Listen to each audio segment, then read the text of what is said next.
Welcome, ladies and gentlemen, to Anatomy of a Movie. Today we discuss Arrival, the new sci-fi movie with Amy Adams and Jeremy Renner. What a fantastic movie. Can't wait to talk about it, so stay tuned. Welcome to Popcorn Talk, featuring movie discussion, news, and interviews. Popcorn Talk. We talk movies. And now, here's Popcorn Talk's Anatomy of a Movie. That's right, ladies and gentlemen. Welcome back. If you're a loyal fan, welcome. If you're a first-time watcher, as always, we're very spoiler-filled, so we assume that you've seen the movie. So if you haven't, stop, go see it. Or if you don't care about spoilers, then welcome. You've been forewarned. We have Demetri Panos on the panel today. Hey there, movie fans. And we have Marisa Serafini. Hello, everyone. And I'm Phil Svitek. Excited to talk about this movie. As always, we break it down from both story as well as production elements. But first, overall thoughts, starting with you, Demetri. You know, to me, this is excellent science fiction. Director Denis Villeneuve and company, I think, have delivered one of the best films of the year. And for me, it got better. Like, it was like a fine wine almost. Like, it got better with age. Like, coming out of the theater, having dinner, talking about it with a friend. Really liked it. Definitely said it was within my top 10. After mulling a lot over and thinking about the movie, then it easily goes into my top 5. Like, it just, various elements of this. It's everything great science fiction should and could be. Number one, it was about the human condition. It holds a mirror to society. I was amazed as like how this movie couldn't be more topical, and I'm not sure when it was being written. Like, it's almost like they had this timeline to the future to see how things are, and it should be thought-provoking and all the while remain entertaining. And I think this movie, Arrival, hits all of those marks splendidly. So, yeah, I can't say enough good things about this movie. And Marisa. Yeah, I was really excited to see this film only because other people were saying it was so good. And I thought the whole concept of, okay, another movie, aliens invading, what's the world gonna do?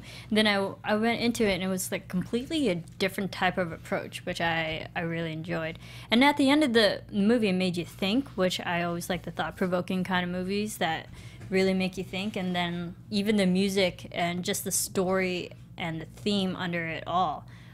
It really, it made me emotional in some ways, and I just kind of connected to it in some aspects. I was like, I really enjoyed it, and I walked away because I felt like I kind of knew her character a little bit, and it made me feel.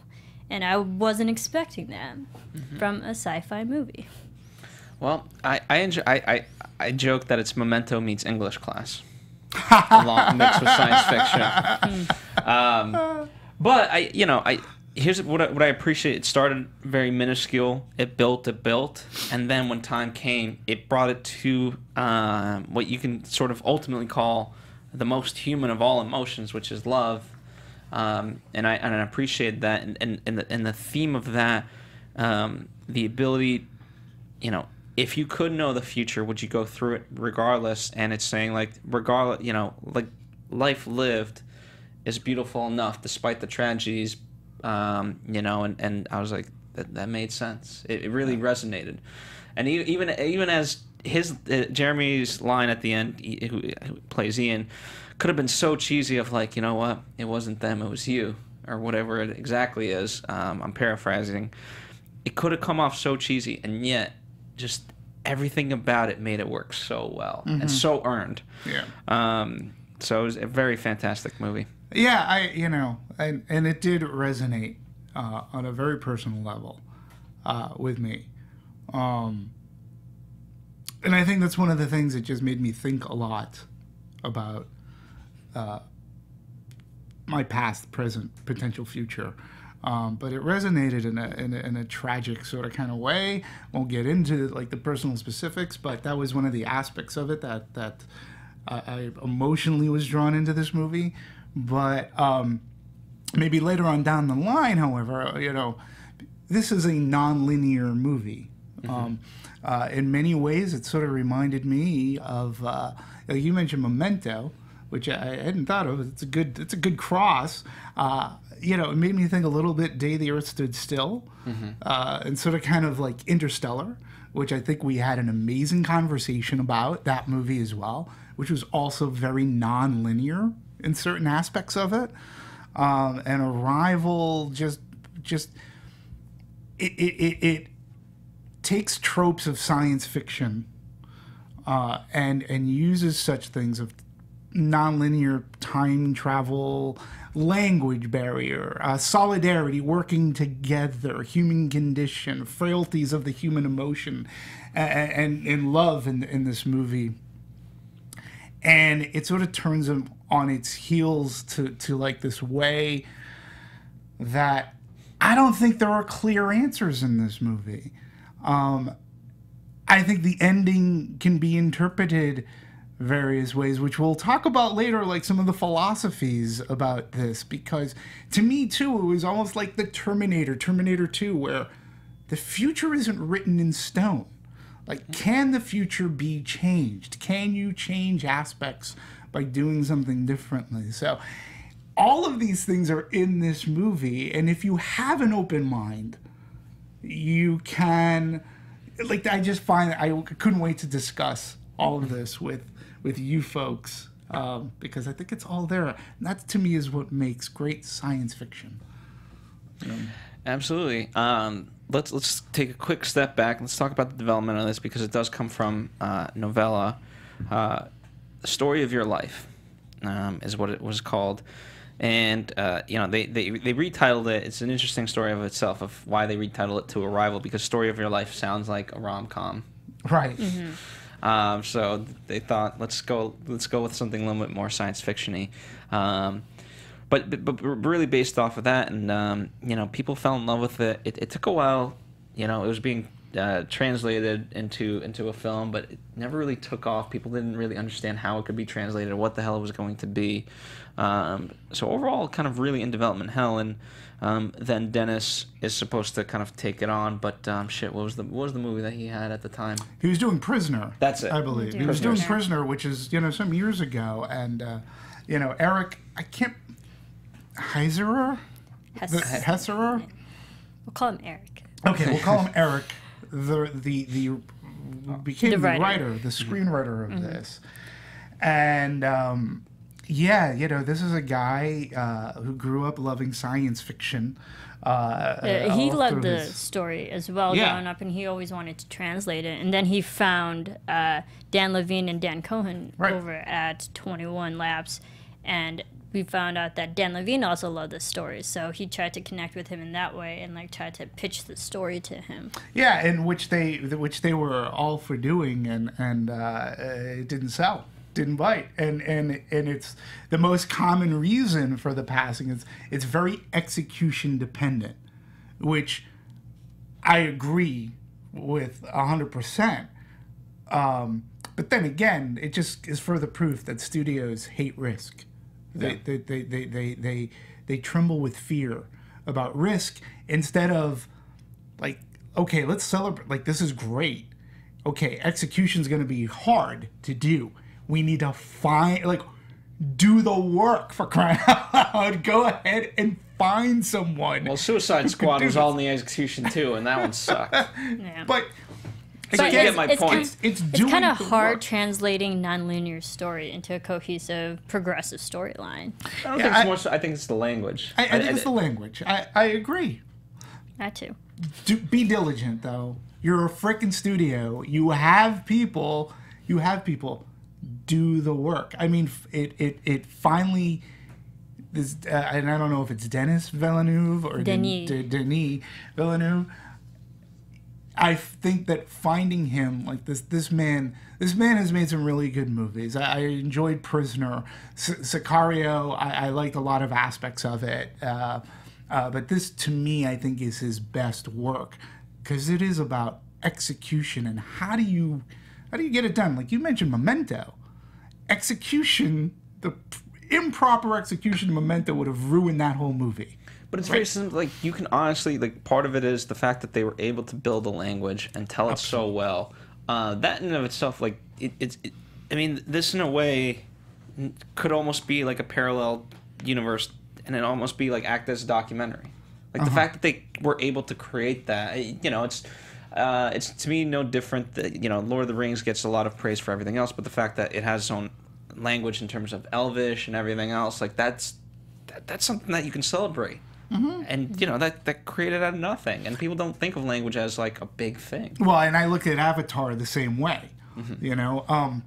But this was teaching an audience, because you gotta keep them intrigued in one way, shape, or form, and building upon this language. I mean, we're sort of kind of in it together, and I think that's what builds into the tension of this movie. But it goes so far above and beyond just like the language. Like Amy Adams' character she sort of kind of reminded me, this is like a Lieutenant Uhura. This is her job.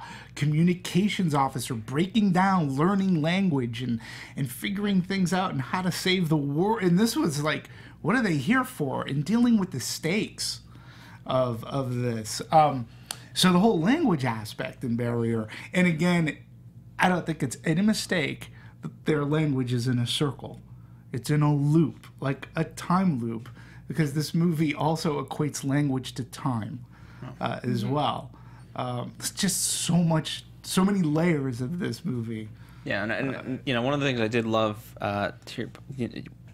the interpretation of language, and more so how people just project themselves, because you know. Independence Day, the second movie, kind of had it where we misinterpreted the first kind of thing that came down as the enemy. That, spoiler alert, not that you're not going to watch it, I promise you, it's a terrible movie. But, you know, and that was the thing that ended up being good versus what eventually was the bad aliens. And so in some sort of weird way, we're conditioned, like, everything that comes down from the sky, it has to be evil. They're out, you know, and just because we can't communicate, they're not, like, at no point did these things make any harmful threats. No. Right. And that's just, you know, speaks to what humanity is. People, you always fear the unknown. And, like, I liked how they play on those already imposed conditions that we have. And I liked also the breakdown of when we see Dr. Louise Banks. Like, you can't just ask them a simple question because they're not going to understand. You have to break it down word for word. And we, you know, growing up with English, we know the language, but we don't really remember or like break down words and meanings in that way. And I liked how this is how we understand it, but this is how they have to understand it. Right. And I like that aspect that we didn't really think of. And she set up early, like, you know, we have to make sure that, like she was talking about your, right? The singular and the plural, and how there's room for misinterpretation, which obviously plays to the weapon. Right. So that was what do they call it? The gun, and you set up the gun in the beginning. The weapon and tool. No. You set up the gun in the beginning, so that way it can be fired in Act 3. Right. Essentially, that's what that was. Yeah, and let's face it though. Like I said, that there are, yes, we are conditioned in, like, to me, there's a clear dichotomy, and I learned this from one of the godfathers of science fiction. To me, there's a clear dichotomy between science fiction. What is science fiction and what is sci-fi? Okay, and this is pure. To me, this is science fiction. Sci-fi, according to Harlan Ellison, he says sci-fi debases science fiction. I'm not as an extremist, as much as I love listening to him speak and I love his writings, but sci-fi is just Independence Day is to be a perfect example of what sci-fi is. We've got aliens coming down on Earth. There's no more great shakes about human condition or whatever. It's just meant for popcorn entertainment. I love it. Don't get me wrong. Science fiction, though, should always. Contact is a really good thing of science fiction. The Day the Earth Stood Still is fantastic science fiction. We can mention 2001. A whole broad base of Interstellar we talked about is great science fiction. Going into this movie, it does take from certain tropes. There is a little bit 2001.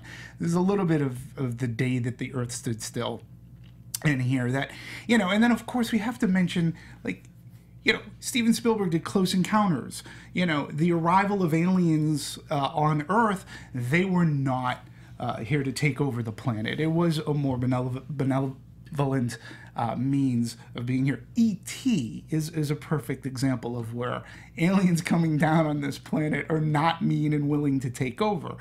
we've been primed since like the 50s and like with all those movies of alien invasion. I think X-Files ruined it for people. Well, X-Files is a paranoia about our own paranoia about aliens and such. But it goes far back in cinematic history, which is fine. I get it. It is refreshing, though, in this movie as to how that trope of quote-unquote alien invasion, what are they here for? And now we have a language barrier. And we got to work to figure this out because there are itchy trigger fingers who are willing to just make this go kablooey, and we don't know what ramifications that could have. And that's one of the aspects of Arrival that I found so very fascinating and refreshing, especially since we've come off some crappy sci-fi movies like Independence Day Resurgence and such. This is not that. No, not by any means. And just the pacing overall, even though it's about 2 hours, give or take, but overall, even though it plays slow, it still feels very fast. Like I applaud them how they did it. Yeah, and you know what? And I liked how the now we know, because this is a spoiler filled, the future flash. It's not really flashbacks, but flash forwards.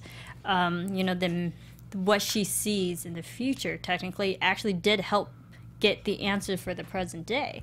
Right. And I did like how that added to the storyline and how we slowly got answers every once in a while, because I think the brilliant buildup of the whole non-linear aspect of this movie is we see like a 5-minute montage where we think it might have been a flashback, but we actually realize it's the future.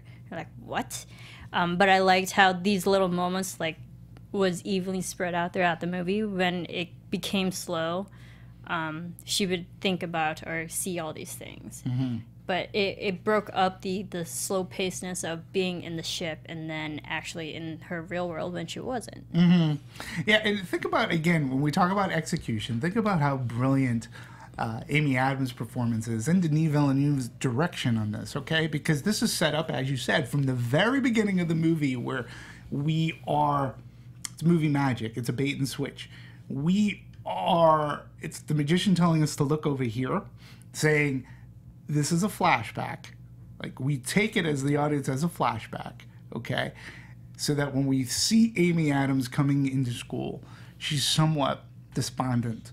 She's somewhat very plain. Emotionally not there. And she lives a singular life. This big house on a lake, beautiful view, single glass of red wine, just overlooking the lake. Nobody seemingly in her life at all, seeming as if she were living a depressed life, unable to cope with what we believed to have been a flashback. If those opening scenes don't work. Well, there was a scene, and I think I pulled it from your research, there was a scene that gave a little bit too much away because, ironically, as they say, Amy Adams played it too well, and so they had to cut it out because people would have caught on. Yeah, it was a scene that took place sort of in the middle of the movie where it was a flashback of her teenage daughter Hannah saying, "I hate you." And it was a little bit more on that as to why this argument happened. And it had something to do with Hannah wanting to go out with her friends on a night, and her mom didn't let her go. And why don't you just let me live my life? And this led into the I hate you aspect. So it was this argument. And the performance of Amy behind it kind of broke the movie a little bit, they say. And so we had to pull it out. We realized, okay, we can't drop this heavy bomb here right in the middle of the movie in hour one. It was like, Amy, you're too good. You're too good, Amy. This is not good. Like, this ruins it. Which I find funny. Now, it's interesting. I'd like to see, maybe on Blu-ray, we'll see this as a separate thing. I'd like to see how that whole thing played out. And would it have really given anything away in hour one? I don't know. Well, now you'll know. You can't ever know because right. you know. Yeah. What I find, so the fact of the exposition itself, it felt very natural because, these flash forwards, They serve a purpose. They tell her what needs to be done. Therefore, they tell us what we need to also know, which could have, that you really run the risk of having it be, oh, they're just giving us exposition. But they played it in such a unique way that it does make sense. And I want everyone to stop and think for a moment. Like, imagine having to edit this, write this, like the amount of time that gets spent on a movie. You eventually start to lose your mind, and it's one thing to tell just like a story from start to finish and be like, okay, is this good? But when you have to, as you said, like play that sort of trickery, you have to be really confident, because at that point you've seen it thousands of times, and you start to lose perhaps your judgment. But the fact that they pulled it off says a lot about how confident they were. I agree. And knowing how to really manipulate people. Yeah. In the best of ways. In the best of ways. Because you come out feeling like, I didn't feel like I was sucker punched. I felt that I was led on this journey, and when I got out of that theater, I felt like really discussing the journey. Because I felt as if I were on a journey. I was like, holy crap. Like, God. And it's hard. Like, I can't remember the last time walking out of a movie, and there were just so many things. But this kept up on for days. Not just had a really great dinner after. It wasn't just there, but it was like going home, mulling this movie over. I mean, I mulled this movie over for days. I don't know about you folks. Well, think about it this way, right? I think that there's a lot of things in there as we've discussed, and but to me, the ultimate sentiment is, as she said, like, would you go on this journey if you knew what was coming? I think it just speaks to the simple, the proverb we've all heard, like, just embrace the journey. Regardless of outcome, just it's not about the destination; it's about the journey. And it's just such a simple thing and cliche, but so beautifully told. Yeah, another one that comes to mind that is it's better to have loved and lost. Those who have never loved at all is something that could harken. The other funny thing, though, too, is that the author really wasn't too keen on, Ted Chiang wasn't too keen on having his book, his short story, turned into a movie. He was having a hard time, especially the nonlinear narrative, and and Eric basically convinced him. He said, "Let me write you a script on spec. We're going to do it." Basically, that's saying, I'm going to do this for free. I want you to look at this. And he pitched him his take. And Eric says, which felt akin to saying, I'm borrowing your car. I may come back with some aftermarket stuff and a new paint job, but please trust me. Which I love that. And then he did.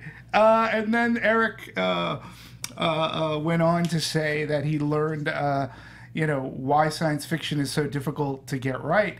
And here are some of the many lessons of the script, what the script taught him.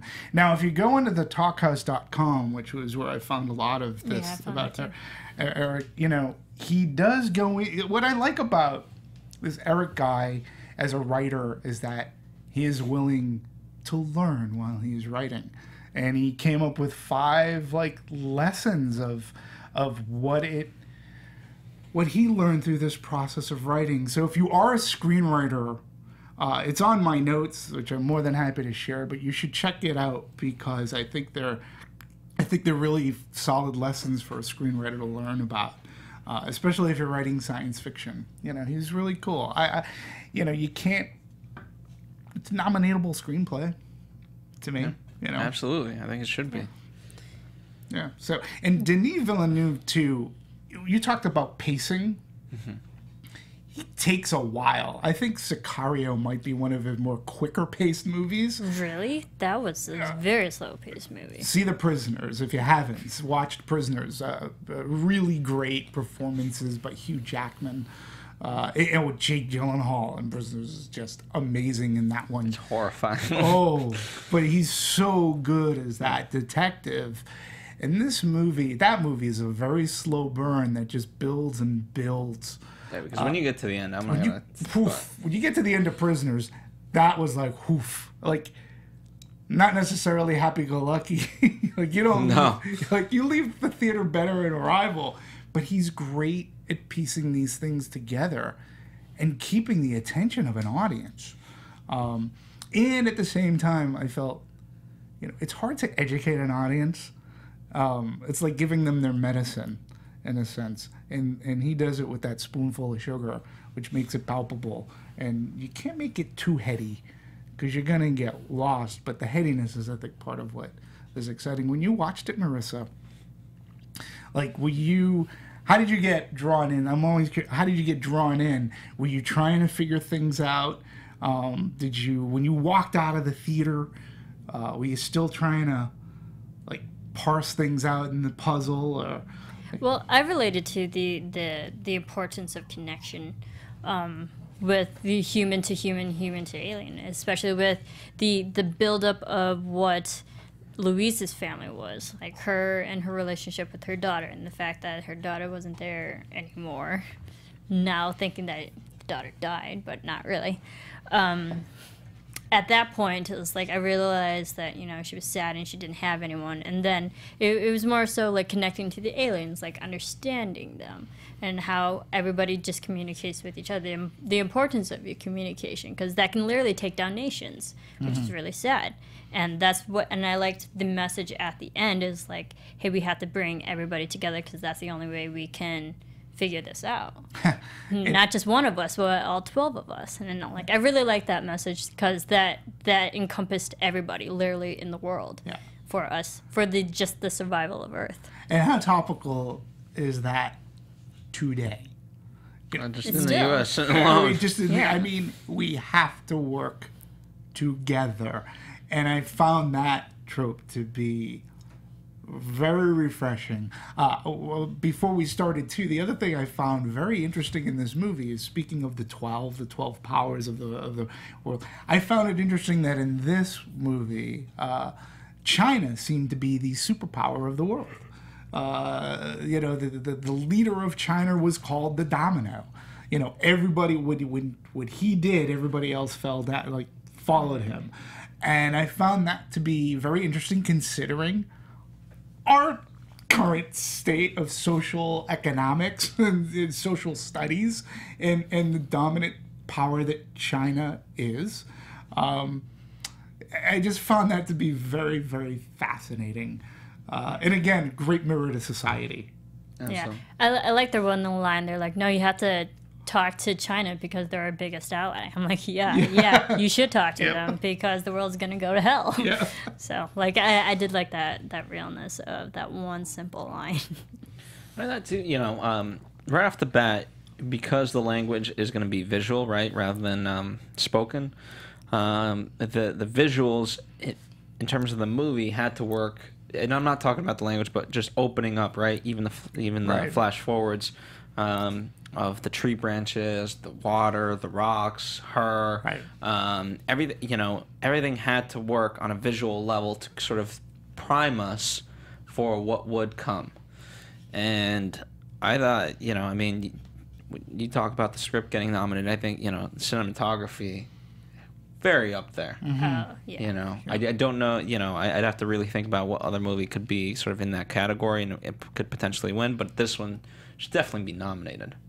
Yeah, I mean, Bradford Young was the DP cinematographer in this movie, and nonfilmschool.com found this great interview with him, and the interviewer basically, he's the colors in this movie were muted, and the interviewer said almost mundane, not what you normally see in a science fiction movie, is mundane color palette. And Bradford Young was actually like, you know what, I'm really glad you used the word mundane. That's exactly what I was going for.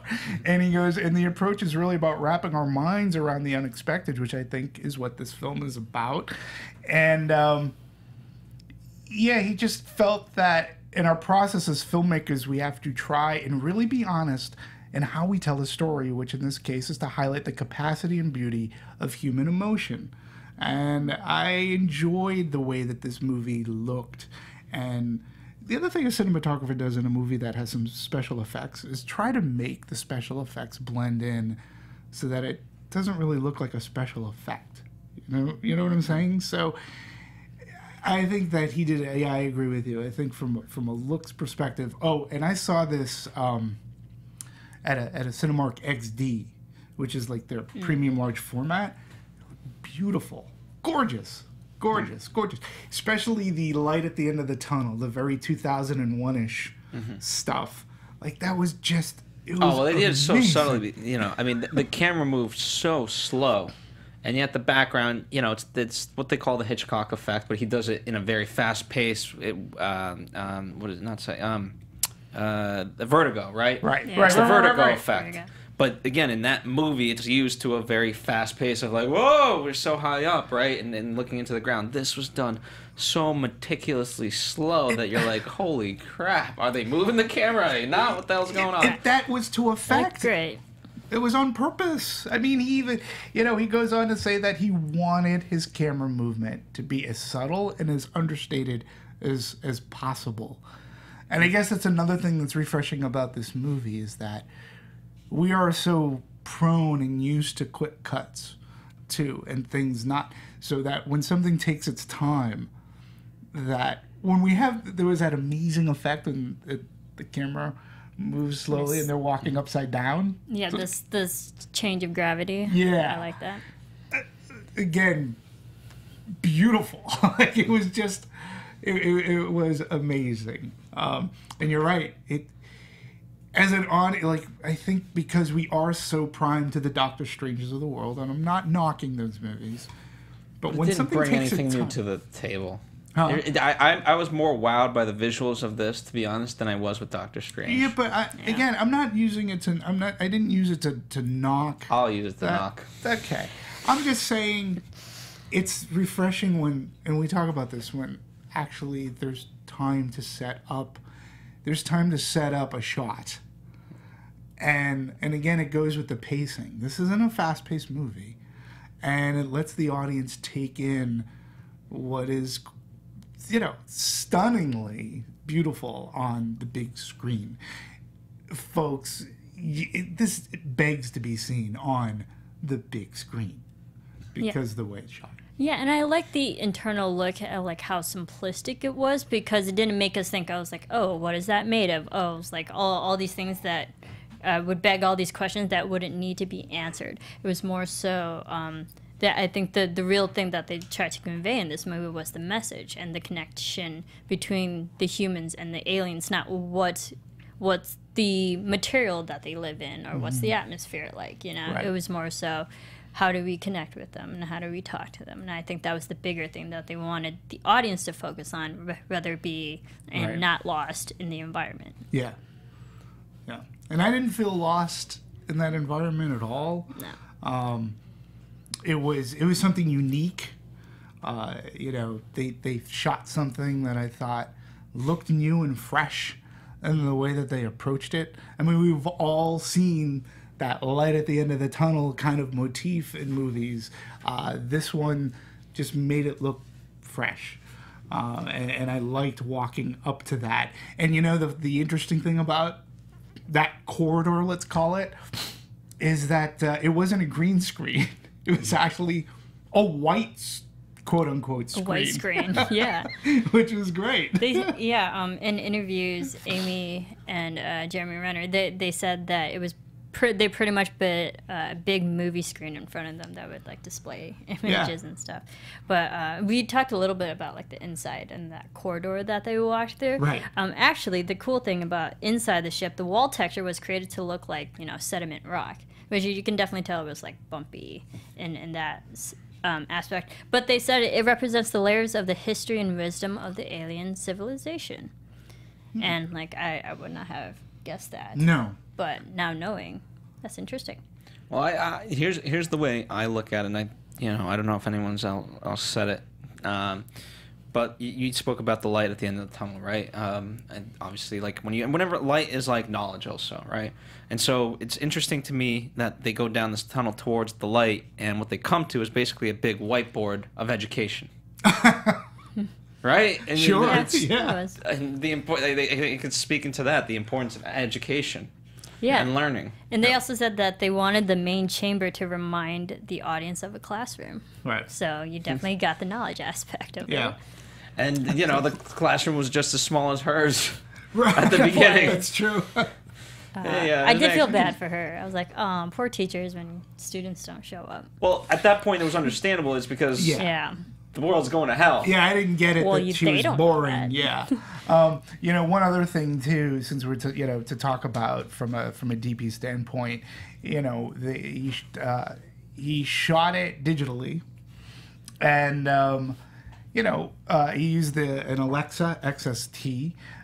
2 different kinds of lenses. He was using some vintage Ultra Primes, some Camtech. Look, I don't understand a lot of this, but some of you filmmakers might get into this. But what I really enjoyed was Denny had really positive, great results with the work he's done with Roger Deakins, who this is a guy that shot Sicario. Yes. Whether you liked or disliked Sicario, that movie looked great. Beautiful. Right? It was a beautiful looking film. If you watch Prisoners, in its color palette too, it's a beautiful looking film. Denis really has a good command of the lens and working together with his DP. But he says, with Roger Deakins and I've slowly begun to really, really respect what we're allowed to do with digital. It has so many virtues. So this was a guy too, who obviously seems to have been brought up on film, that says, working with digital, you can do so much and not have to worry about, if I screwed something up, oh well. In digital, you can delete and restart. You can change color as you're moving, and the way that you're able to see dailies too. It would have been very fascinating to watch them look at their dailies and see that creative process on this movie. Yeah. I think so. Yeah. I would love it. I think, I would love to see more daily. I think if you're an aspiring filmmaker, because sometimes now more and more, it's just, people don't understand the creative process. In the sense, like, if you watch this stuff, you'd be like, oh, wait, this is going to eventually look like that? This looks like crap right now. Right. But it's like, well, no, we got to get there. So it's always interesting. It's the process. Yeah, and he has another process, which is called quilting. Which he literally grew up from the South, and quilts are a big part of storytelling. And he believes as a DP, you slowly begin to be less concerned with precision and more concerned about feeling. And he makes this comparison about digital technology, lenses that do it their best. Chips don't do it now. Digital film stock is basically all captured.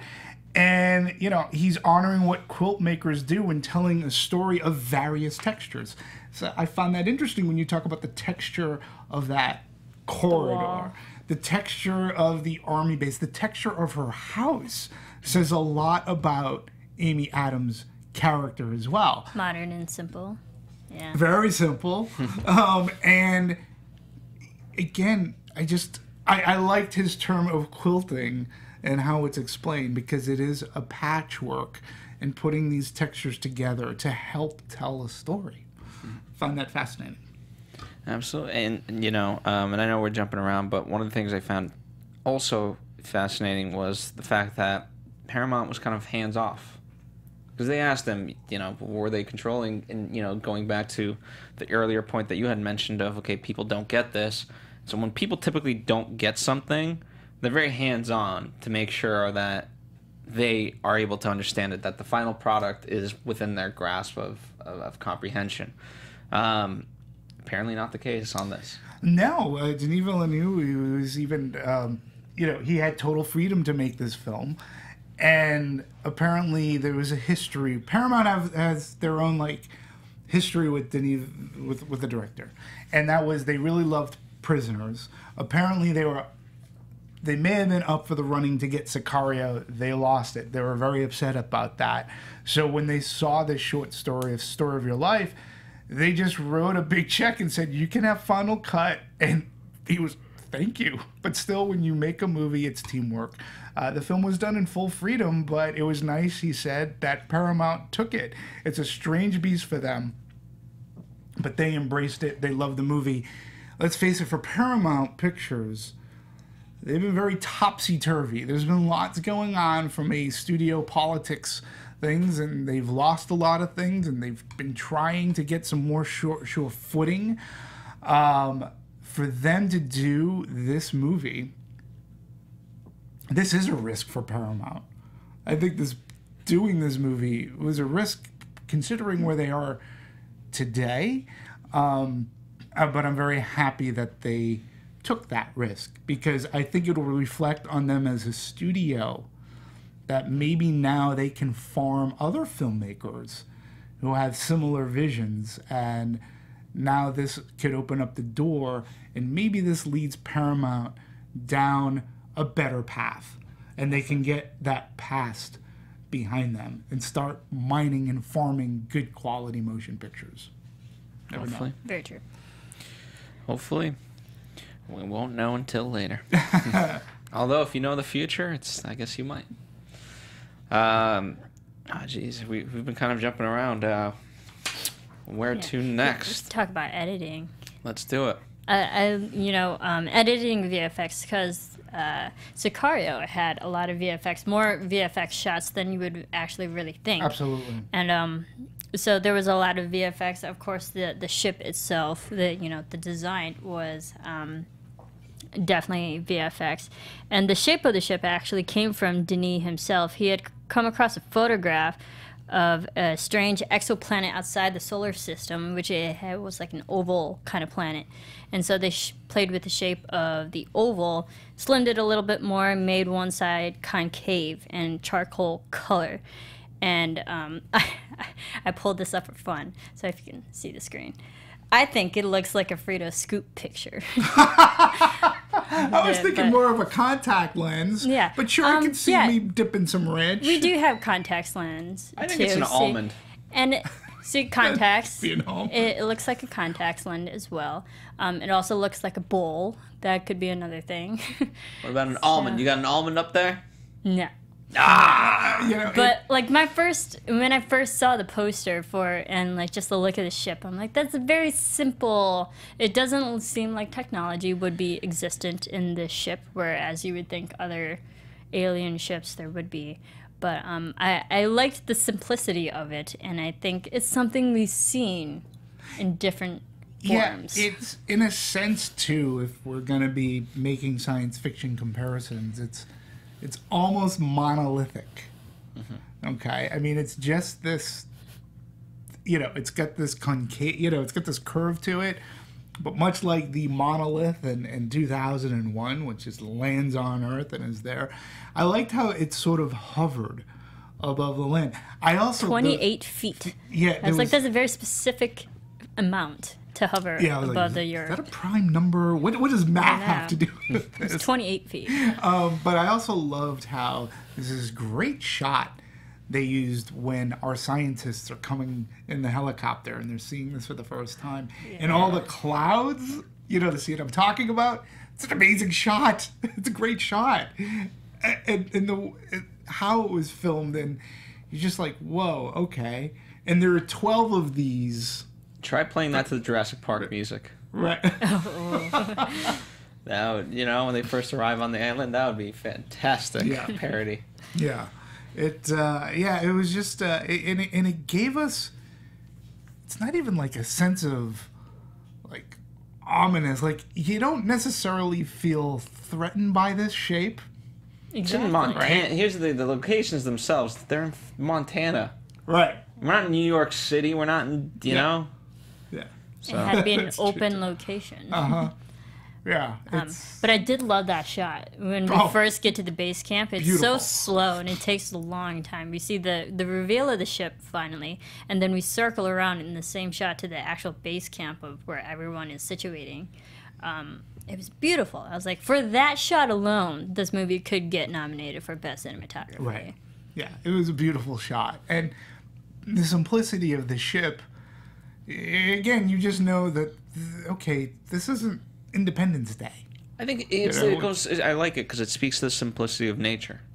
Yes. Right, and that's what Ian's character really represented was. Language to a degree. Language is scientific. It's got its own rules and structures, and he was also trying to find that. And once they started working more together, that's when things really came together, and obviously their relationship simultaneously. But that's why I appreciate it, because it wasn't it wasn't just, based on technology and whatnot. It was just simply it's stuff that we didn't understand, but in a way has always been there. And it makes sense when you're pairing a mathematician. Math is its own language. I don't understand that language. That's why I talk about movies. But I found it fascinating that you pair a mathematician up with a linguist, like a communications officer. So you're taking these two people who, one doesn't necessarily have to understand the other's profession, so to speak. And nothing was more clear said when Amy Adams' character said, when she brought up the, the kangaroo story. Yeah. Mm-hmm. That was a great line, and I bought it hook, line, and sinker when she goes, okay, kangaroo. These people came over to Australia, they said kangaroo, and no, what it meant was, what was it? I don't understand. Like, I don't understand. Yeah, it means I don't understand, and hence it's called a kangaroo. and then everyone goes, wow, it was a fascinating story. She goes, yeah, it wasn't true. It's not Just, real. but it got the point across. And I'm like, that's awesome. No. I felt like I learned seeing things from a different perspective. That, and what's interesting, obviously through science and math, you can't really lie through math. No. You know what I mean? Like, No. math is, like, it is what it is. Through language, you can lie. Absolutely. So there's Or a you lesson. can have different meanings that get interpreted differently, through language. I did enjoy that. That was fun. And one more thing of the space design, we had Patrice Vermette, who was also the production designer of this film. That learning in the research after the fact that they even had kind of a backstory to the ship, which we didn't really get in the film. But they said because of the oval shape they said it could be like a whole piece of a rock that travels through the universe for so many thousands of years. So you wanted to feel like it could travel through like all this time and not with such a simple shape. Yeah, and it's funny, in space you can almost be any shape because with no gravity. It's like a little asteroid, yeah. Yeah. Yeah.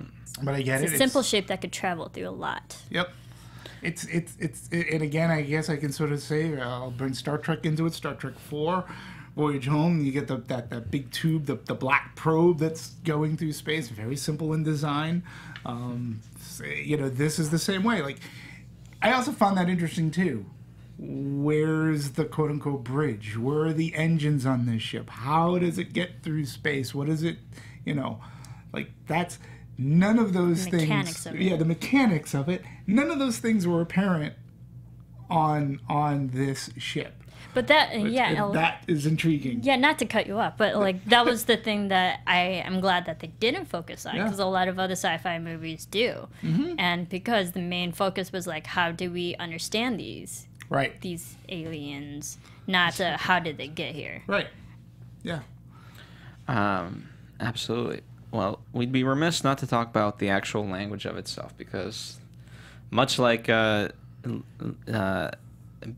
Banks creates a language and writes a book about it, the language was created for this movie. And again, talk about the execution. If it wasn't for that, and if it didn't work, this movie would fall apart. So they brought in a specialist. Let's see, I have it in which section? Linguist. No, that's who she plays. Shit, where is it? Somewhere. Somewhere in the notes. Well, while you're looking, the language design was actually helped, developed by a lot of people. Right. Patrice Vermette, the wife of who's an artist, they were talking about how it would look, and they said maybe have it ink in a liquid form, because anything in circular, which they call lolograms. Right. But they said the ink and having it liquid means that it can travel. It can also travel, and the motion, and it had a motion-like effect to it. Yeah, and these heptapods is what they became known as. They were given that name in the movie, which is great. Again, you're creating a whole new alien that is, on one hand, it's familiar. They sort of look like octopus to us, or octopi, right? And they got Yeah, these it did look legs, like octopus. and they use ink to talk. And it's a very misty, fluidy kind of way in which it appears up on the whiteboard, let's call it. And so, but yet again, it's you're taking the familiar and making it look, wow, okay, you're making it look alien, and you're doing it in a way that I haven't seen done on film before. And then when you pair it up with sound, the sound of Abbott and Costello, which I thought was very funny, calling them Abbott and Costello. Well, it humanizes them. Yeah. And trying to figure out that language, to me, obviously, it's a very important part of this film. But creating that language and giving it that it has its meaning and full circular conversation, brilliant on the side of not only the screenwriter, but production design, the director. You have to have a vision. And it's like, how are we going to make this work? And they did it in a really fascinating, gripping way. But then again, it's like you got to crack a code. Time is not on your side. And as an audience, it's like, I can't make heads or tails of this. Every circle sort of kind of looks the same, It was awesome that they sort of kind of took us through the process, and it didn't become mundane and or boring to watch it happen. No. And I love the idea that, it was very much like, because they're writing all at the same time, it'd be like writing a sentence. Like, you have to know exactly what you're writing and how much space each word takes up, because you don't get it. Yeah, from left to right. I like that because, when you're writing, you don't really think about that. And even when you're speaking, you don't really think the beginning and end, per se. In a direction, in a conversation, that aspect. But, I thought it was brilliant because, and just the visual aspect of it and how they, this is, I think, where technology was actually used in a good way, where they showed, yes, because all these symbols looked so similar, they broke it down point by point to no, this is different.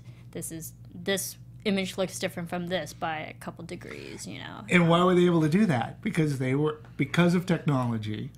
You don't have a you don't have a stenographer. Well, why? They just took pictures of every single. They just took a frame, take a picture. Let's compare and contrast, of what we have. And from a linguist standpoint too, you could see this is, I think, part of the brilliance of Amy Adams' performance, that you could see her thrilled to be trying to crack this code and working through this, and whenever she found something and sharing it with Jeremy Renner. As an audience, you felt as if you've just oh my God, all right, okay, now the next step. And Amy Adams' performance, I thought, was fantastic as this linguist. She was great. Yeah, and great. Sold it. What I applaud her and the character of Ian too was Jeremy.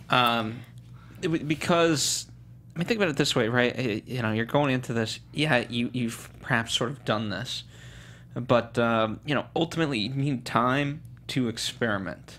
And so they had the confidence to kind of, to do that, because imagine, you're working for the military, let's be honest. And so the consequence of not getting this, you can't be I just need more time or this and that. This is obviously, it's a very result-oriented type of situation. Right. And so you better be able to get those results, so you have to really believe in how you're going to do it and what you're doing. And it, whatever failures there are along the way, you better not tell anybody. Right. And fix them. Yep. Or, adjust. So I found that very fascinating. Yep. And Louise is able to also convey look through anecdotal, the kangaroo story. Mm-hmm. So, but look, this is what this means. And, I can't just give you a result without, we have to try to work through this. And actually that, again, when you're talking about plot points, this is where this movie really works as well, is that it set everything up because there were stakes. Mm. There were stakes. China is about to drop they're about to attack, and our military, you had that one faction that brought the bomb up, too. So I mean, there was lots going on. And you can see those shots where they showed the military guys that kept looking at each other like they were planning. That they were plotting something. Yeah, and when that thing got up, I was like, it's a bomb. This can't be good. Yeah. Yeah. The other thing that I also liked too about this movie. Okay, so we hear the word palindrome. Hannah, the name, is a palindrome. This movie symbolically is a palindrome. And when you think about how it begins and how it ends, it loops back. It loops itself. Which I find very, very just fun, interesting. Obviously, it was done on purpose, but again, part of the brilliance of this screenplay. Absolutely. One of those fun things. Let's talk music because very understated, but the music was fantastic. Yeah. Oh my goodness! Especially the arrival of all the ships. You can hear the music because it was more so like that, just to convey that scary, eerie feeling of what's happening in the world. Right. But also when they first arrive and they first go into the ship and the whole gravity shift. And then we talked about that slow shot of like revealing of the white wall. Right. And there's like, I kind of equate it to the Hans Zimmer, air horn. But it wasn't like that. It was like a whole different sound effect that made me really scared of what we're about to see as we're approaching the unknown. But like, I really enjoyed it, and I definitely loved the sound, the music throughout, the flash forwards of Hannah. Yeah. Well, the composer, I believe it would be pronounced Johan Johansson. Denis Villeneuve, you used him before. He used him for Sicario. He used him for Prisoners. Again, Prisoners is such a bleak movie, and that music set the tone. It's not a soundtrack that I go running out to buy, that I'm just going to listen to relax. In Sicario, his music, again, set a pace, and it set the dangers and suspense of it all. And we're like, to your point, in Arrival, it's a different soundtrack again. He works very well with Denis. And I'm not entirely sure if he's going to use him on Blade Runner, which he's working on right now. Yeah, I believe he actually is. So I remember him saying that they're already working on Blade Runner. He's been working all summer on Blade Runner. Yeah, and again, another Blade Runner, great science fiction. Denis Villeneuve is I think a perfect successor to Ridley Scott to make the Blade Runner sequel. Again, they're two visual, break them down, they're sort of similar. They're two visual directors. They don't rely on fast-pacedness. Alien is not a fast-paced movie. Blade Runner is certainly not a fast-paced movie. Yet they all build and use their visuals to such great effect, and when you pair it with the music, I can't wait to see his vision and taking over those reins from Ridley Scott. But I think he's the perfect choice because he knows how to tell that type of a story. Yeah. One more thing about the music for Johan Johansson. There was a score called Heptapod B, which he used a lot of singers. And for this, he used vocal ensembles and combined both classical and avant-garde elements. And the singers would sing mostly words, but with no vowels, so it wouldn't have inherent meaning. And it would come out more as sounds, which kind of paired with the language when we're trying to understand what they're saying. It had a meaning, but we didn't understand it. So he kind of paralleled those two together. And I enjoyed that. I wouldn't have thought that the singing would be like coherent words. It just came out as sound. Sure. We talk editing. Joe Walker edited this movie, and he too has worked with Denis before in Sicario, but he also did 12 Years a Slave. But he's working on Blade Runner. right now. You know, I just find it, you brought it up a little bit earlier. As an editor, like, the collaborative process has to really come into play. You have to work with your director, your cinematographer. You got to put these pieces, you don't want to reveal to come too soon, too late. How do you pace this movie? You know? Again, coming up with, we had to cut out that Amy Adams part. You know, we trimmed it down. And this movie is a puzzle, wrapped in a mystery, wrapped in an enigma. And you don't want to reveal too much. But when do you know, what I think is brilliant about the editing is hitting the beats so that we as the audience come to see things take hold, much like the misty ink, which forms, this is the way this movie plays out. And I think Joe Walker did a fantastic job of piecing this puzzle together.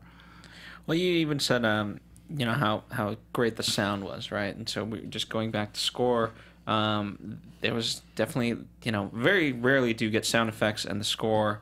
Obviously, they have to work together. But the way they describe it, not to this level, like they were working directly with the sound designers, so that way when mixed, the two, you'd hear both. In particular, I know we keep bringing it up, but the scene where they're in the helicopter, you know, you pretty much just get the propeller, nothing else. Right. But underneath, it's almost like to the same volume, you get the music. So right. and the two work in tandem, yeah. Because like the propeller is almost part of the score, and the score is part of the sound effect in terms of what the propeller is. Yeah. Yeah, and there was another moment in the movie where there's actually two I can think of, where that big loud sound effect. Yeah. That, you know, we see throughout the movie that there are alarms that go off every once in a while. It's like, okay, it's time to go back and ship. But there were some times where that sound effect would go off, and you think it's the alarm that everybody's hearing, but it also pairs with the theme that's going on right. and playing underneath. And I thought that was a good marriage of the two. Yeah. And then just like the sound effect, I think they used really well was when Louise was in her work mode in the office, wherever she was, and then we can't see her memories of Hannah, but we can hear everything, and then it slowly gets into the memories. So right. you can hear all these sounds off screen, and then when she's looking, there's that shot. She looks to the left, and then you see the heptapod right there in the room with her. I think that was cool, just the use of sound by itself without right. the music. Yeah. It's really good. You know, I don't know too much, but I know it premiered at the Venice Film Festival, which rave reviews overall. So obviously it's been in completion for a little bit, but they decided to premiere it a couple months after, on November 11th. You know, overall, I'm actually surprised. So the estimated production budget is $47 million. In terms of promotion, they put a lot into this because it's estimated to full budget coming around $100 million. Yeah, so it's $53 million just for promotion. The only reason why I have that in there is that you have to take into account that Paramount paid $20 million to get domestic distribution rights to this movie. Okay, so Paramount is releasing this, the domestic distributor, and they paid $20 million. So what I was factoring in on this all is that $20 million, because if you're, $47 million for the production budget, Paramount paid $20 million for domestic, so that brings it up to 67. Okay, you got to figure that Paramount, at the very minimal, put in about $30 million on hard drives and advertising. They open it up in over 2,300 locations across the country. And they did it in both regular and premium large format locations.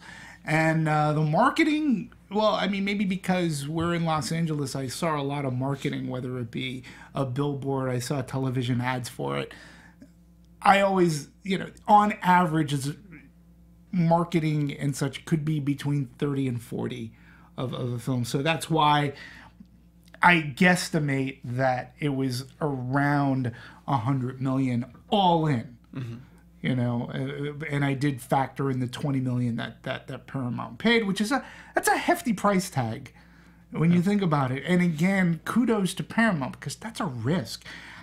Paramount's not, I don't think anyways, that they're in any great position to be taking huge risk, being the state of their turmoil right now. But since we're talking, but sometimes you got to take a risk in order. You have to.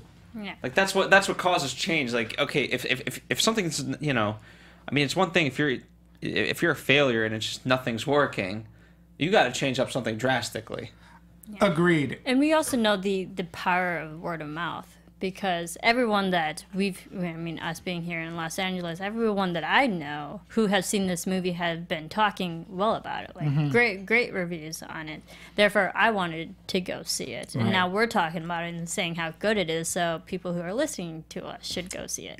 I'm assuming that you have. But they're going to talk about it. It's the word of mouth also that I think they're also playing into it. But let me, I got to throw this matzo ball on the table, okay? When we say, is it the cinephile? I mean, the movie lover, the science fiction lover is going to love this movie, okay? But I found something very, very strange. Okay, so Rotten Tomatoes, it's at a very high 93%, okay? So obviously certified fresh. But the cinema score on this, the audience reaction on this was a B, okay? So not a B in my book, not a B. I don't want to speak for you guys, but you guys... Not a B. Not a B. Not a B? Not a B. Not a B.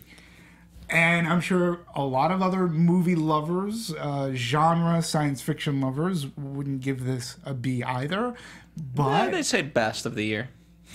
Yeah, right. B for that. B for best. So, but Middle America, you know, they might have been expecting an Independence Day kind of a movie, which this is not.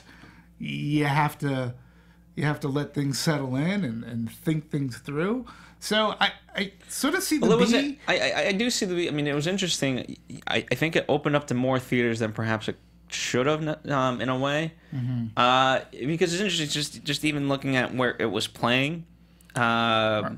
You know, I've kind of gotten to know the theaters in the area, and I know, okay, I've started to kind of pick out the crowds that go in there. Right. And I'm like, oh, it's interesting. It's not playing at X, Y, and Z theater. Right. You know, but it is playing here and here. Right. I thought the exact same thing too, because I like my select theaters that I go to, and it wasn't playing in one of them. I was like, oh, I have to go to this theater because that's the only one that's playing it in the area. So I think that's interesting. Why though? Yeah, it's interesting, and like from a gross standpoint, so. Up to yesterday, currently domestic it's at 31.5 million. Foreign, it's done 10 million. So we've got a complete worldwide gross of $42+ million. It opened up number 3. It did $24 million. Came in at number 3. Arrival exceeded expectations. And again, I just think tracking is a broken... I think tracking is a broken tool that nobody seems to really want to fix or know how to fix it. But they're off by about $10 million. If you're off at $10 million in a corporation, that's a lot. That's a lot of money to be off on, and your job is to prognosticate this. Now, obviously, Paramount is on the winning end of that. So it comes in at number 3. Personally, I do think that as we go in, like, this is an intellectual movie. This is an adult, like a good adult movie. Remember I was talking about what silly movie with silly plot points, and I made the point of the reason, Inferno. Yeah, the reason why adults aren't going to movies like Inferno, even though it's an adult-driven movie, is because it's stupid. It's a bad movie. But adults can go to this movie. You're going to see great performances, amazing direction, and you're going to see a story that when you go out after, you'll be able to really discuss, which is part of the fun of going to the movies. It's part of what going to the. That's what we're doing. That's why we're here. That's why you're listening. Yeah. Yeah. So, I think that in the long run, yes, it's going to have some heavy competition, some more mainstream movies, but I think it's going to stay the course. I think it'll get recognition that'll help fuel the fire. And again, kudos to Paramount. You're right. They needed to take this risk on this movie. Yeah. And I think it's going to pay off for them, which is a good thing. They need it. They need this shot in the arm. They have one other movie coming out that could be very promising too. That movie Allied, the Robert Zemeckis movie with Brad Pitt.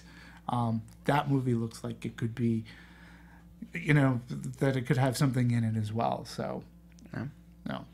And neither is a franchise. Nope. Yeah, what's the sequel to this movie? Arrived. Going. Departing. We're here. Departure. There's arrival and departure. So,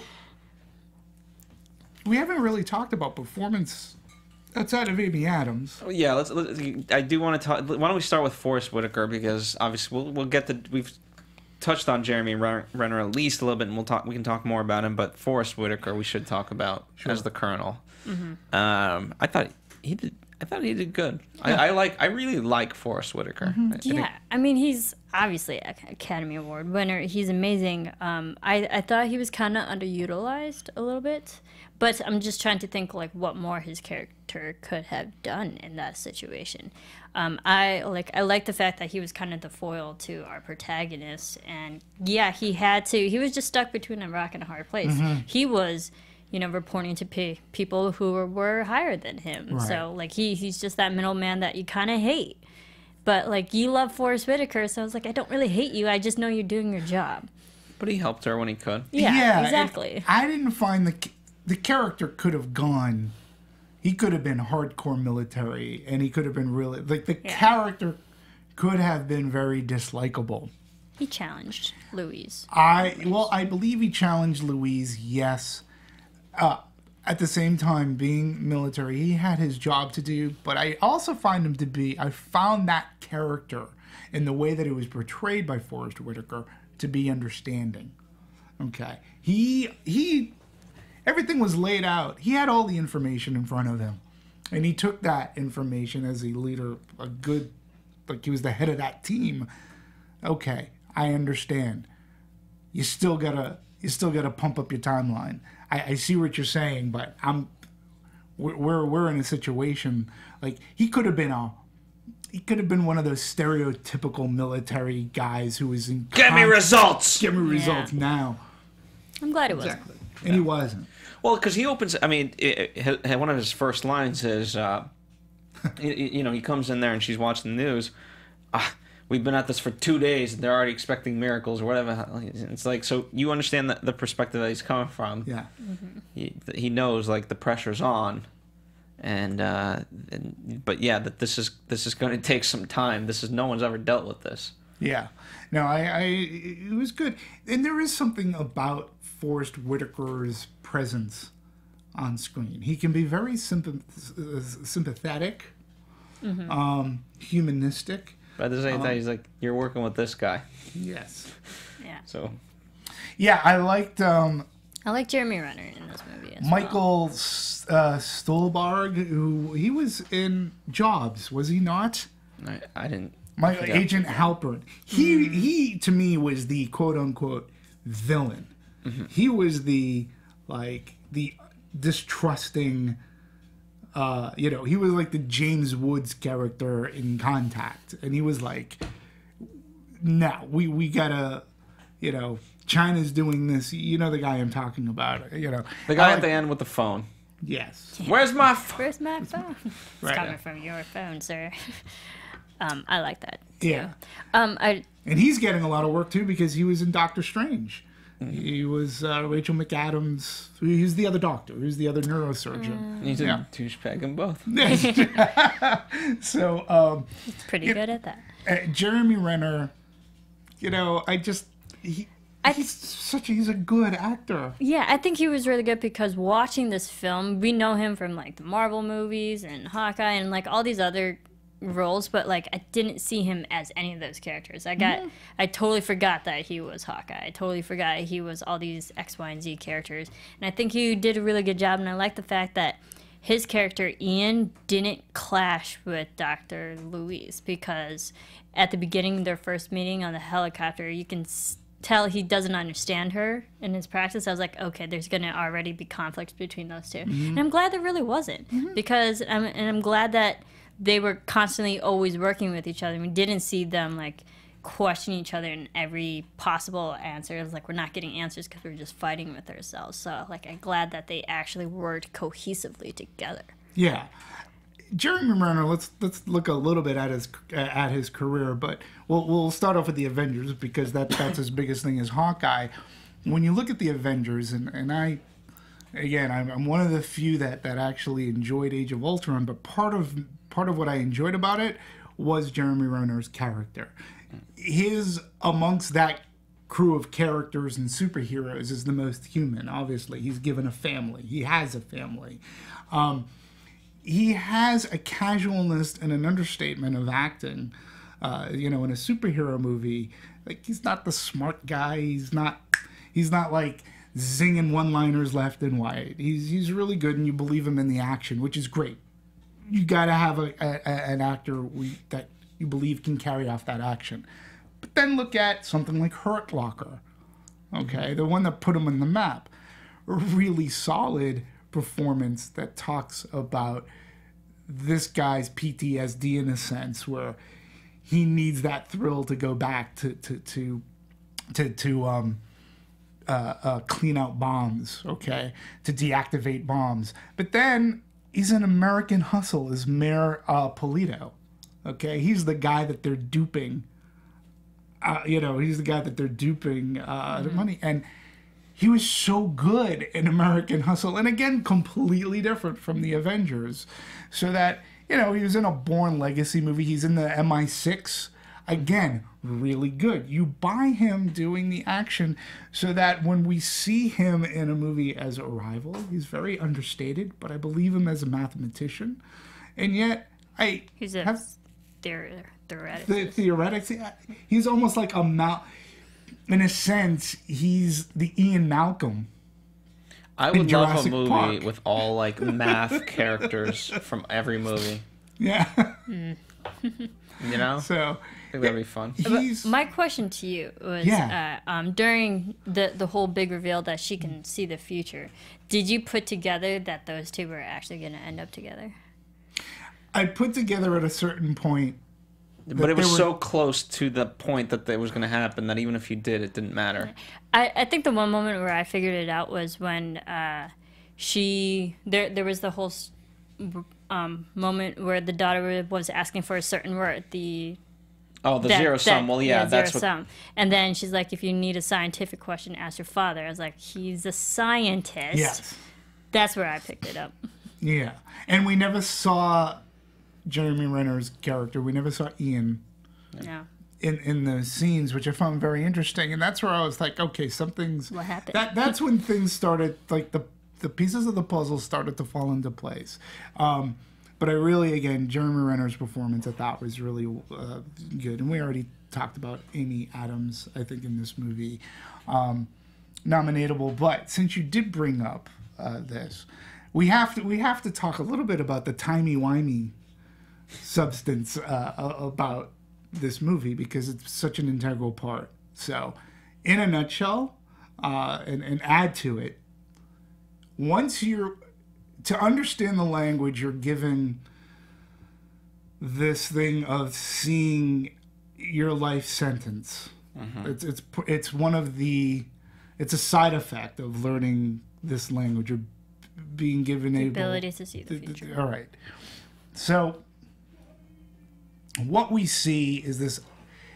It poses this great science fiction question. Since we learn that they're not flashbacks, but in a sense, a flash forward, or here's my question. My question is this a possible future, or is this a future that's set in stone? Okay. And to me, it's a great science fiction question because I'm of the future is fluid. Things can change. And does she, we already see that she's changed the future because she makes that phone call to the head of China, okay, because she saw a future, so she used that information to change the future so that they did not attack, and he thanked her for that phone call, okay? Does she go on the path? Like, I know that her future says that she does, that you know, they have the child. Child gets sick, but now she knows. Is this a future that was set in stone? Does she still have free will? Can she change her future? Now knowing, because we've already saved the world, and we know that in 3,000 years, We're going to save them. the aliens, we're going to save the aliens, okay? So that's been done. But now we're talking singularly about our characters. This to me is like the thing that like I just scratch my head on. What are your thoughts?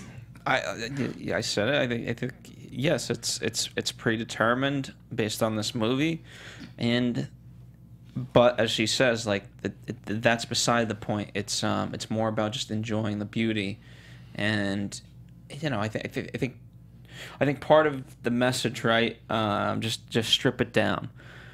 We get so bogged down in not living in the moment, worried about the future, right? That we miss the moment. And so I think for her the gift is because she can see both the future and the past and everything. You know, I think she can stop worrying about the future and actually enjoy the moment. And I think again, I think that's the lesson. Just enjoy the moment. Right. Yeah. Enjoy the journey. Enjoy the journey. And also there was that one moment where you think she might kiss him, but I'm glad she didn't, Right. because that leaves it open-ended to what you as the audience member think is going to happen to her character.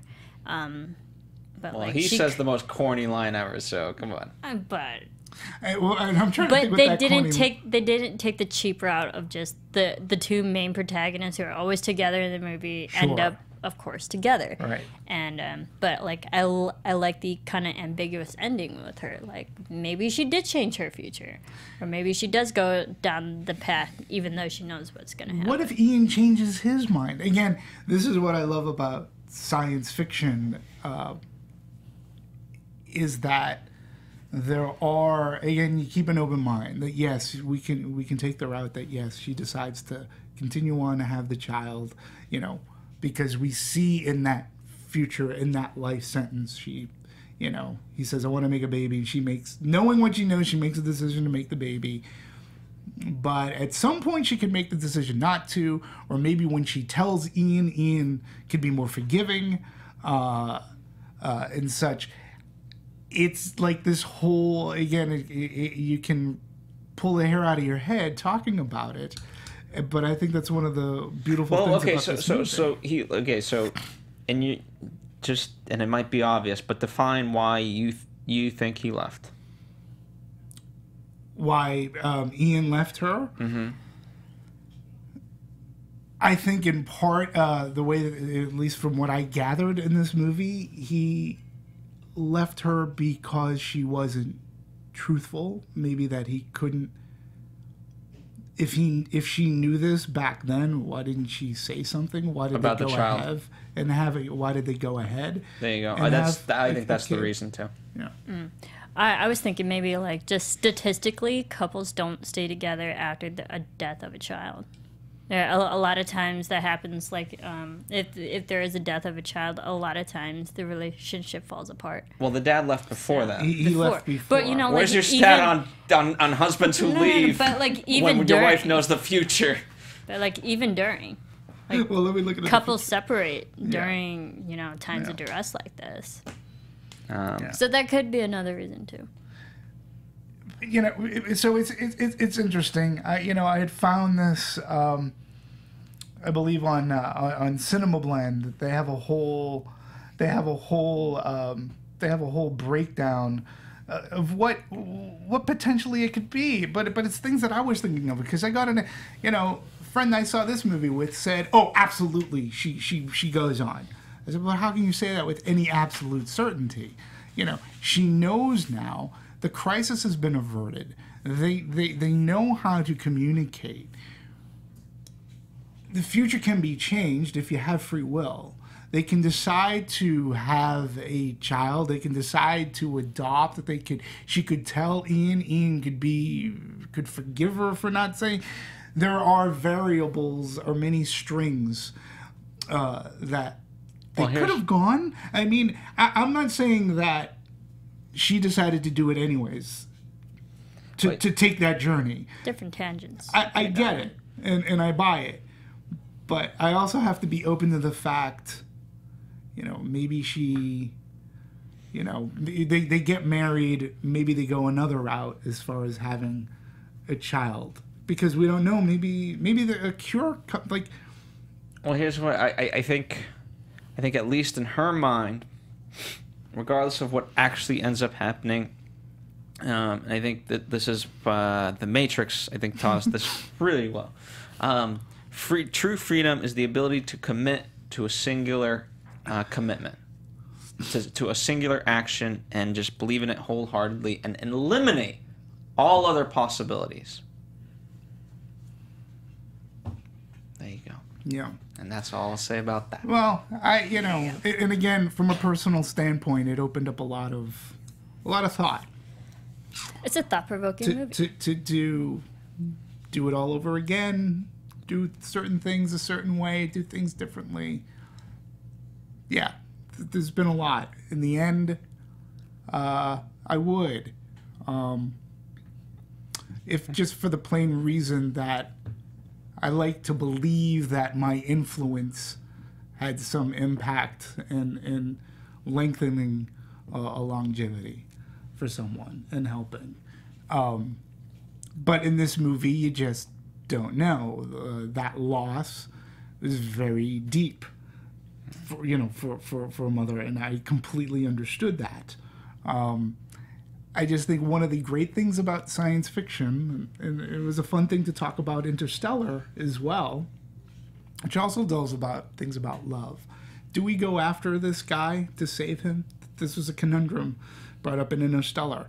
Or are we just basing it on emotion? Or do we go to this other planet? What do we do?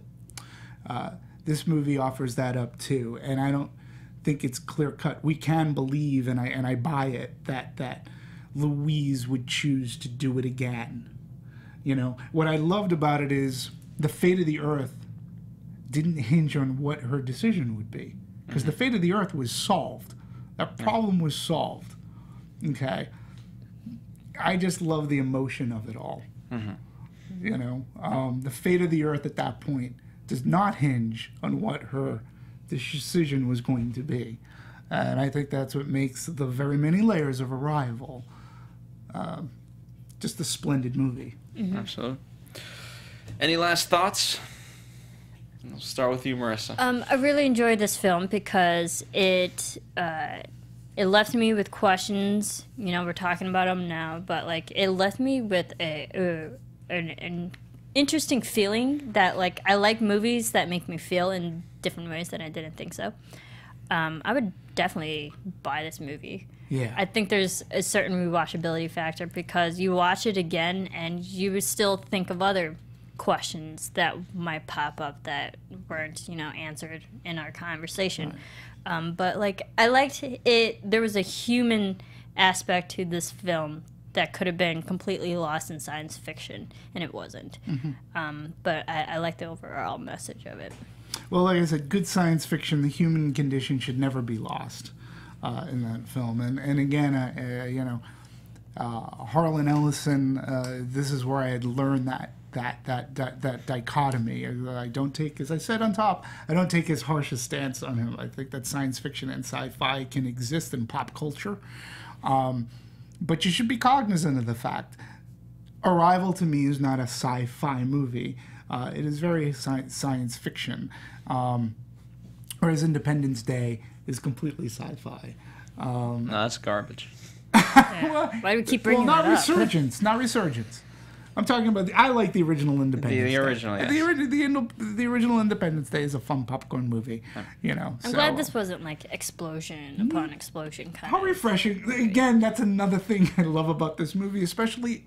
I'm not knocking it, but coming off of things like Doctor Strange, and we saw some very mediocre movies, you know, and this movie is a breath of fresh air. It wasn't overwhelming. Yeah, and much like to me, watching Ouija, the sequel, The Origin of Evil, was refreshing to see because of what it did to horror tropes. I found that this movie is just it was just very, it was great to see. Yeah. You know. So there you have it. By the way, definitely check out Lights Out as well. Written by Eric Hussier, who wrote this one. So, you know, I thought that was a fantastic movie as well. Mm-hmm. All right, so that about does it for us. We've got a lot of movies coming up, especially as things ramp up. Fantastic Beasts and where to find them. Well, you can find our anatomy here for that. We've got Bleed for this. We've got Edge of 17. And then down the line, Allied. That's going to be a great movie. Another one by Paramount. Nocturnal Animals. La La Land. La La Land. Collateral Beauty looks amazing. There you go. Yeah. The new Beauty and the Beast trailer just came out, so we'll be doing that in 2017. So definitely a lot to look forward to. A lot to look forward to. But just like this movie, there's also things in the past you can go back to. Sicario. Sicario, yes. Interstellar.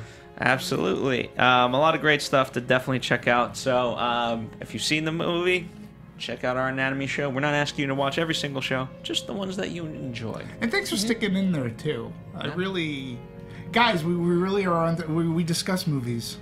That's what I love about this show. We talk about movies as movie fans. So we're really glad. We know we are not a 140-character movie show. You know, we are 100 an hour, 140 hours, minutes, whatever. So thank you all for sticking in, and thank you all for being part of the discussion. That's right, and let us know, especially with a movie like this. I don't, you know, this could be. I don't think we've had a movie of this caliber since Under the Skin.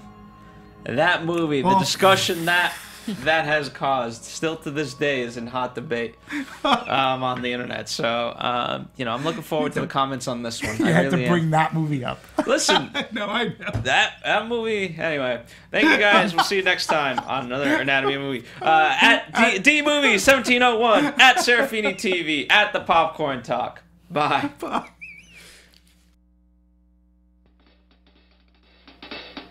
From producers Maria Menounos, Kevin Undergaro, Phil Svitek, and the rest of the Anatomy of a Movie staff, we would like to thank you for listening and subscribing to the show. If you have any questions or comments, feel free to email or tweet us. I'm Sir Richard Wentworth, and this has been Anatomy of a Movie. The views expressed herein are those of the hosts only and do not necessarily reflect the views of the Popcorn Talk Network or its owners or principals.